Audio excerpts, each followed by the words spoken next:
হঠাৎ যদি আপনার বাড়িতে বিড়াল আসে তাহলে আপনার জীবনে কি ঘটতে পারে? সেই বিড়ালটিকে কি করা উচিত তা নিয়ে বিস্তারিত আলোচনা করা হয়েছে, দেখে নিন। বেড়াল ঘরে আসার পর প্রথমে তার খাবারের ব্যবস্থা করতে হবে। সাধারণত বেড়ালদের জন্য মাংস, শুকনো খাবার বা বিশেষ ফুড যেমন মাছ বা মুরগির মাংস দেওয়া যেতে পারে। অবশ্যই এটি আপনার বাসায় থাকা অন্যান্য প্রাণীর খাবারের সাথে মেশাবেন না। একে পর্যাপ্ত পানি দিয়েও খাবারের পাশাপাশি হাইড্রেটেড রাখা জরুরি। বেড়ালরা প্রাকৃতিকভাবে একটু সতর্ক এবং ভীতু হতে পারে। আপনার বাড়ির বাইরে যদি সড়ক বা বিপজ্জনক এলাকা থাকে, তবে দরজা বা জানালা বন্ধ রাখতে হবে যাতে বেড়াল বাইরে চলে না যায়। তার জন্য নিরাপদ এক কোণে একটি স্থান প্রস্তুত করুন যেখানে সে সহজে আশ্রয় নিতে পারে। ছোট শিশু বা অন্য কোনো প্রাণী তার জন্য বিরক্তির কারণ হতে পারে, সুতরাং বেড়ালকে সেগুলো থেকে দূরে রাখুন। বেড়ালদের পছন্দ হল এক শান্তিপূর্ণ স্থান যেখানে তারা অবাধে বিশ্রাম নিতে পারে।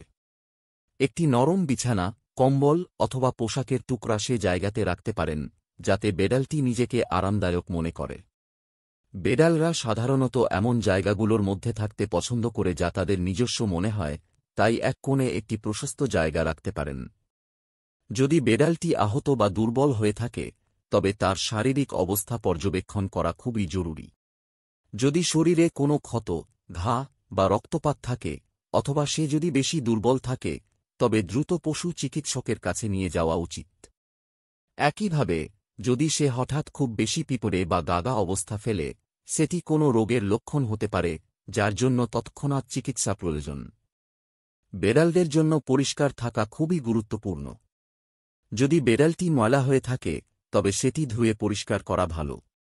তবে বেশি হস্তক্ষেপ না করাই ভালো, কারণ অনেক বেড়াল খুব বেশি স্পর্শ পছন্দ করে না। যদি এটি একটি ঘরোয়া বেড়াল না হয় এবং বাইরে থেকে এসেছে, তবে তার শরীরে পরজীবী বা খোসা হতে পারে, সেক্ষেত্রে তার শারীরিক অবস্থার ওপর নজর রাখুন।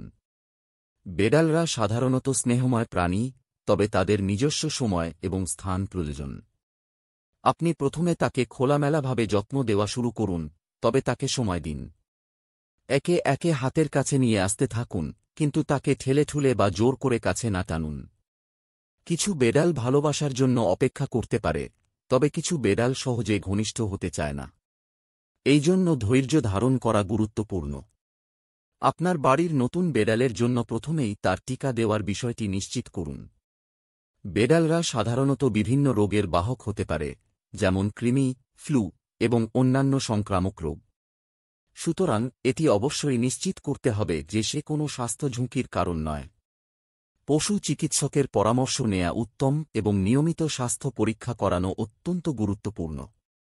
বাচ্চারা প্রায়ই বেড়ালদের সঙ্গে খেলা করতে চায়, কিন্তু মাঝে মাঝে তারা বেড়ালদের অত্যধিক স্পর্শ বা চাপ সৃষ্টি করতে পারে।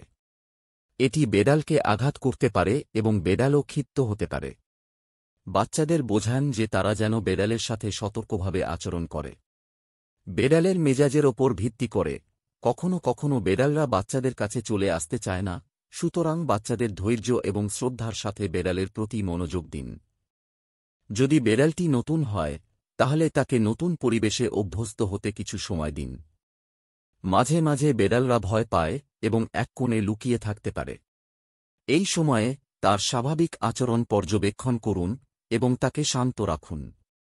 কিছু বেড়াল হয়তো প্রথম দিকে আশ্রয় না গিয়ে নির্দিষ্ট কোনো কোণে শুয়ে থাকতে পারে, অথবা একদম অবিচল থাকতে পারে। সময়ের সাথে সাথে সে আস্তে আস্তে আপনাকে এবং পরিবেশটিকে পরিচিত করে নেবে। যদি এটি একটি বেড়াল যা আপনার এলাকায় হারিয়ে গিয়েছিল, তাহলে বেড়ালটির পরিচিতি চিহ্ন যাচাই করা দরকার। পশু পালনের জন্য যদি এর কোনো মালিক থাকে, তবে সেটি ফিরে যাওয়ার সুযোগ দেওয়া উচিত। আর যদি এটি ভ্রমণকারী বা অসংলগ্ন প্রাণী হয়, তবে তার সাথে যোগাযোগের মাধ্যমগুলি রাখা উচিত। এভাবে বেড়ালটি আপনার বাড়িতে আসলে আপনার উচিত সঠিকভাবে যত্ন নেওয়া এবং এটিকে নিরাপদ ও সুশৃঙ্খলভাবে রাখতে চেষ্টা করা।